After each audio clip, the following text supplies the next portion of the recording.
আসসালামু আলাইকুম প্রিয় বন্ধুরা, আমি সাজু মাহমুদ। আমি এই মুহূর্তে অবস্থান করছি রাজশাহীর পদ্মা নদীতে। দেখতে পাচ্ছেন পদ্মা নদীর যে পানি সেগুলো কিন্তু দিন দিন শুকিয়ে গেছে, এবং আমি যেখানে দাঁড়িয়ে রয়েছি সেটা কিন্তু রাজশাহীর পদ্মা নদীর টিবাদ এলাকায়। দেখতে পাচ্ছেন যে টিবাদ এলাকায় আপনাদেরকে একটু দেখাই যে পদ্মা নদী, এই নদীর কিন্তু শেষ নাই। আসলে কাছের মানুষদের নিয়ে, পরিবার পরিজন নিয়ে পদ্মা নদীর পাড়ে বসে থেকে আনন্দঘন মুহূর্ত অতিবাহিত করতে কার না মন চায় বলেন।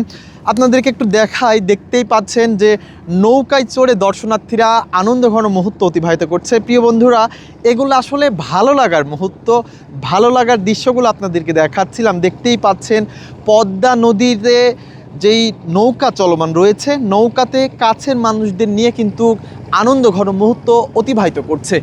প্রিয় বন্ধুরা, আপনাদেরকে সেই দৃশ্যগুলো দেখাচ্ছিলাম। এই দৃশ্যগুলো আসলে কেমন লেগে থাকে অবশ্যই জানাবেন। আর পদ্মা নদীর পানি আসলে অন্যরকম ভালো লাগে।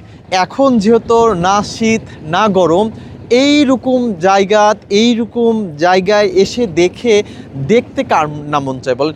আমরা মনে হবে ঠিক সেন্ট মার্টিনে কিন্তু বসে রয়েছি, নাহলে সেন্ট মার্টিনের আশেপাশেই রয়েছি, এরকমটাই ফিল হচ্ছে এখানকার যে সৌন্দর্যগুলো। প্রিয় বন্ধুরা, আসলে একটি কথাই আপনাদেরকে বলবো, অবশ্যই আপনারা পরিবার পরিজন নিয়ে আসবেন, কাছের মানুষদের নিয়ে আসবেন, এবং এখানকার যে সৌন্দর্যগুলো সেগুলো কিন্তু উপভোগ করবেন। প্রিয় বন্ধুরা, কেমন লাগছিল অবশ্যই জানাবেন। তো সবাই ভালো থাকবেন, সুস্থ থাকবেন।